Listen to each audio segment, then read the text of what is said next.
registration. Good morning. Good morning. Unfortunately, I am back asking for more voting equipment. Just a little bit of introduction of why I'm here with this request today for the DS450 high-speed scanner, central scanner. Is Act 77 was passed in 2019, which have changed a lot in the election code, but the main item that really has affected us, or will affect us starting with the primary in April, is the changes to absentee balloting and mail-in voting. And with that, everything will now have, not everything, absentee ballots and those mail-in ballots will have to be centrally scanned and counted here in our office. Previously, what we were doing is absentee ballots by law would have to be sent to the precincts, and they were scanned at the precinct scanners. After the special election in January, that will change. The new law will go into effect, and we will have to count those centrally here in the office. And so I am requesting that we purchase the DS450 high-speed scanner. I'm actually asking for us to purchase two of them. One which would be the main for most of the elections, the other would be the backup, but in presidential years we would probably utilize both of them based on the number of ballots that we anticipate will come with these rule changes. So I gave you a little bit of information on the scanner. We did have a demo here on Tuesday of the scanner. I think that went pretty well. But one change on the quote that I did ask for is, and I am requesting besides just the purchase, is the ability to have an election on-site support for both the primary in April and in November. And the main reason why I'm asking for that is because it will be the first time we will be using this equipment, and it is going to be in a presidential year where we're going to have a lot of ballots.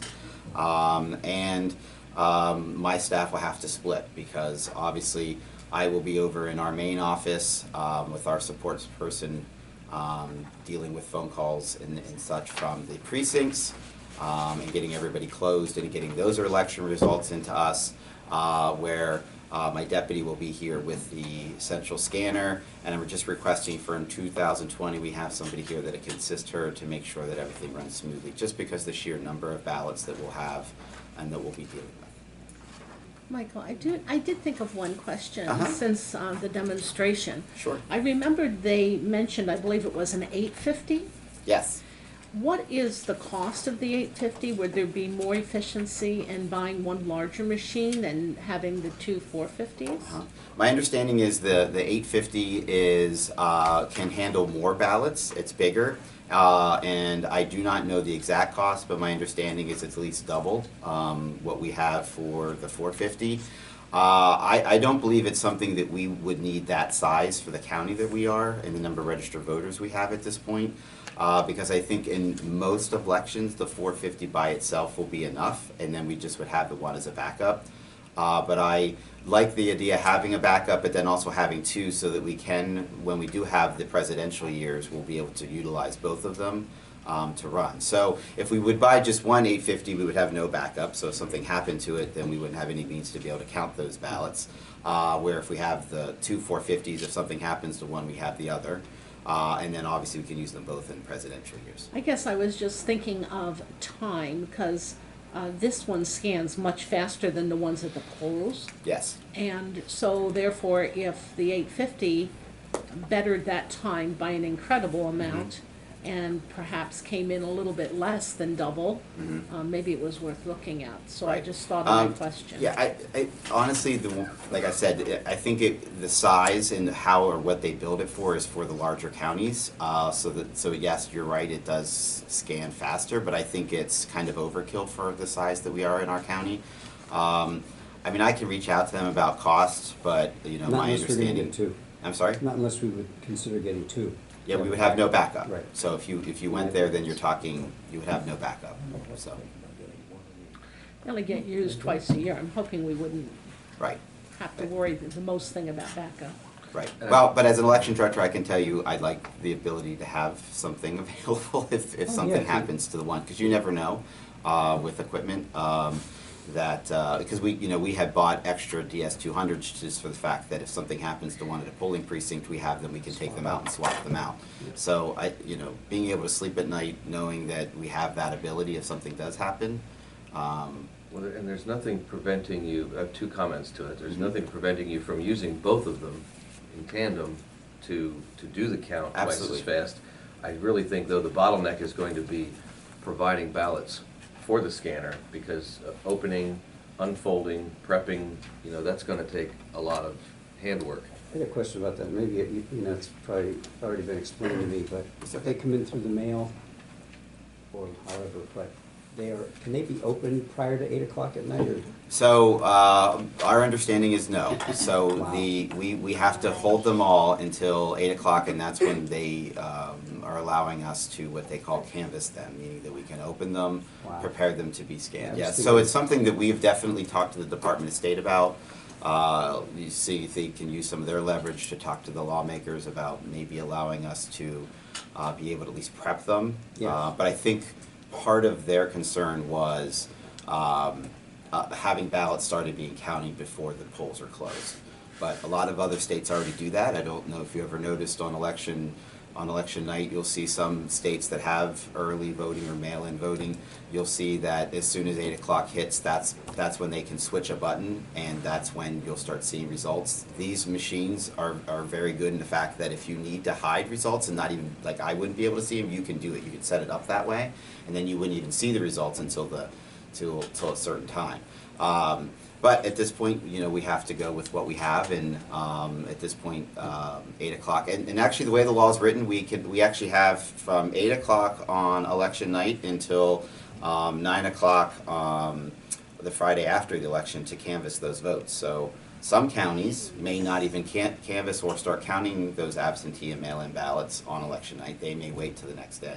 I'll tell you what, The law actually allows for that. if we have 20% of our Yes, turnout, which, is that- so it's one of the things that they really need to look at, because if counties do that, then I can tell you that Pennsylvania, in the presidential November election, will not be able to be called on election night if there's that many ballots not being counted until 2 or 3 days later. Yeah.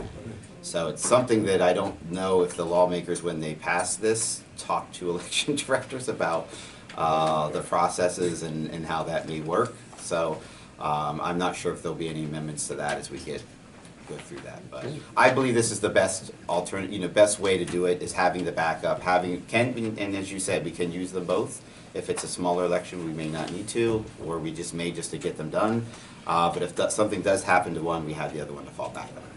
And I've asked Mike also to look into the possibility, I don't know whether this is practical or exists for this purpose, but some sort of an opening device that might, at least open the edge of the envelope to make it a little easier for staff to then get those out, because hand opening them is going to be a lot. And there's got to be something that already exists that opens these and does it without, slicing the ballot internally. And I'm sure this, mail processing places and bill processing places already use that type of thing. So maybe that's available and probably wouldn't be terribly expensive. I mean, they're already folding and sealing machines. There must be opening machines. I have a little one, actually, that I That'll used slice in the- the office that you put them through and it slices the top of them. Okay, so I something like like that. I don't use it Okay. too much, but I mean, if you want to try something on it. Sure. you can. Okay. Absolutely. We'll send them all down to you, Sally. Fine, I'll handle that. May I just speak to the finances about it this portable? quickly? Sure. Huh? Is Um, it portable? To kind of remind you where you stand on the costs of this equipment, originally you budgeted, I think, $720,000.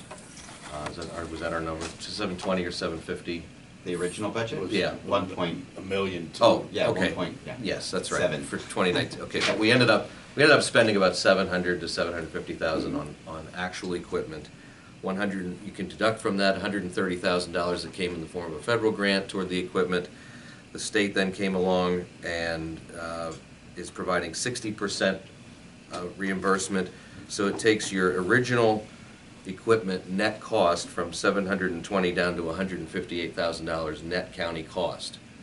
If you add the scanners to this, taking action today, those would be in the neighborhood of $105,000 for 2 of them.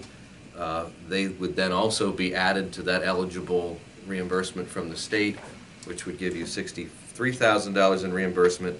So the total net cost for county equipment would end up being $200,000 to replace the What a deal. systems. So that's working out pretty well. There actually, it looks like we're going to be getting additional federal funding for election. I'm not sure if it's going to be equipment or security. They have not told us yet how that money is going to be distributed.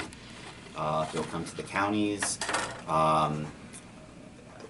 From what I understood from our meeting with them beginning of the month, it sounded like they're looking at helping county IT departments with some security on the network to make sure that everything on the county's side is secure, and I think that's where that money's gonna go, but not 100% sure on that. I just want to make you aware that it's something, and I believe if it wasn't passed, it's close to being passed. It looks like we're definitely gonna get something. I don't know the amount or how much is gonna come down to the county level.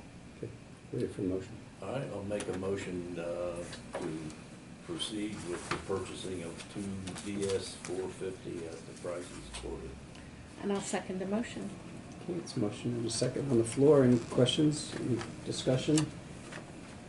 Hearing none, all in favor, please indicate by saying aye. Aye. Opposed, same sign, so moved. Thank you so much. All right. And I just wanted to say quickly, I appreciate the commissioners and your support of my department in 2019 and all the multiple requests.